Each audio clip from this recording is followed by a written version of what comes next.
This is the 2018 Acura ILX top trim A-Spec luxury sedan. I'm not going to spend too much time on the review because the 2019s have just been released and everyone's clamoring over them. So 18-inch wheels on the top trim A-Spec, cool rim design. Acura dual eye headlights. There are 5 of them, so 3 of them for your night lights, 2 of them for your high beams, orange LEDs for your turn signals. I just have them on to kind of show you what it looks like.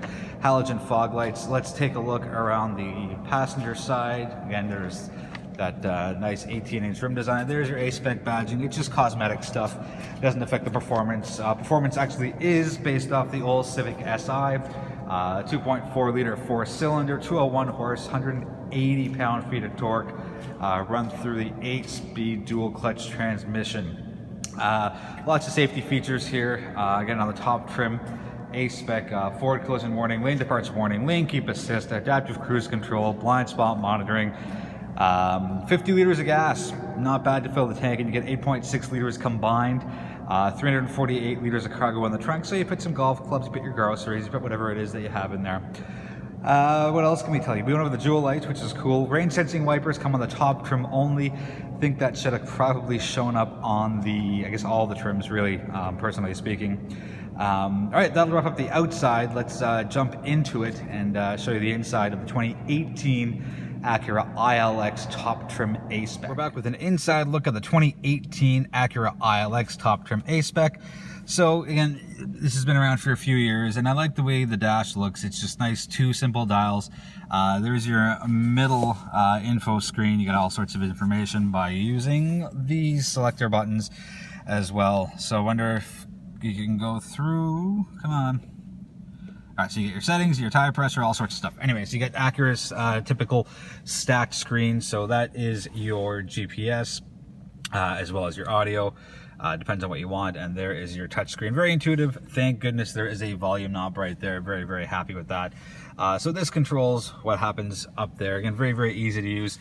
HVAC controls, totally separate. Little cubby hole there. You got your 2-stage heated seats. Very nice. Interestingly, there is no heated steering wheel. Kind of a bit of a disappointment there. And even though the Acura website says there is power lumbar support, I haven't found it. I've had the car for a week.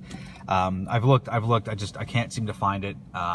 Maybe it's me, but if that's the case, kind of another bit of a disappointment not to have lumbar support adjustments on a luxury vehicle, especially in the top trim.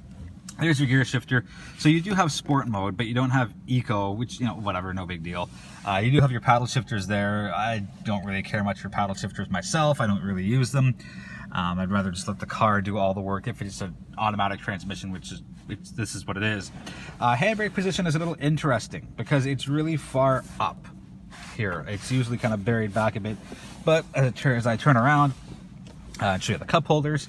Acura has their glove box here, and that part kind of just curves and sticks out a bit, so that prevents the handbrake from going back a little bit. And you push a button and you have a wallet, a USB cable, and some gloves because, you know, weather's getting a little colder. Power start, also known as push button start, not power start. OJ, sometimes. Anyways, there's a good look at that. The steering wheel, you know, it's comfortable, and the car drives quite well. I'm happy with that, and there's lots of pickup with the 201 horsepower and 180 pound-feet of torque. There's your on-off for your traction control and your lane departure warnings and your forward collision warnings on and off. I didn't really think there'd be a blank panel on a top trim vehicle. A little weird there, but you know, it's the only one that's there as far as blank panelings go. What else can we tell you? Yeah, the touchscreen, very responsive, very, very easy to use. You know, just tap it, tap it, tap it, tap it, and that's how you get your things there. There is an old school CD player. I have not had the 2019 ILX yet, so I don't know if there's a CD player in there or not. I don't know, I'm old, I like CDs, but I don't know if everybody else cares for them as much as I do.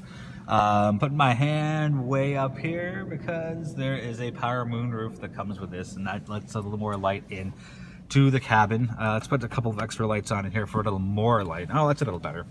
I think that really pretty much wraps up the vehicle. Sorry to kind of get the extra light in so late. Cool pedals right there, I'll show you that.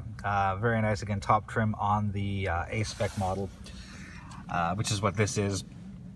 It's due for a refresh, and I'm happy Acura did it. And they have to make their design cues consistent with the rest of the lineup, which is why the 2019 ILX, which is out now, I'm taping this in the beginning of November, and there've been, I think the press, I can't think of my word. The media launch has already happened, so this should be in showroom soon. It's on the Acura.ca website as well, so just a matter of time before it shows up on roads. Yeah, I think that's pretty much it. The car drives well, it handles well, corners well, it does everything it's supposed to. It's a luxury vehicle. Even though it's Acura's entry-level vehicle, it's still a good way to get into the Acura lineup. And yes, I know it's kind of, according to people that I've spoken with, they're like, oh, the ILX is just a dressed-up Civic. Well, it is and it's not. It's their entry-level sedan. But it's not quite a Civic. And some people say, well, I'm going to save the $7,000-8,000 and just buy a top jam Civic.